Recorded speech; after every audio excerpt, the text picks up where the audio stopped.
Kalau anak asyik bangun, pusing-pusing, tak boleh fokus masa belajar membaca, bukan dia degil. Mungkin otak dia perlukan cara belajar yang berbeza. Ramai anak umur 4 ke 7 tahun memang susah nak duduk diam lama-lama.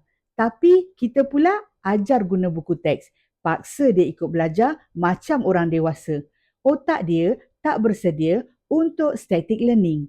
Dia perlukan pergerakan, warna dan aktiviti untuk kekal fokus. Sebab tu, saya cipta Playbook Jomphonic 1.0, teknik belajar yang aktif, visual dan mesra otak kanak-kanak. Kita ajar bunyi melalui pengalaman, lagu dan aktiviti hands-on.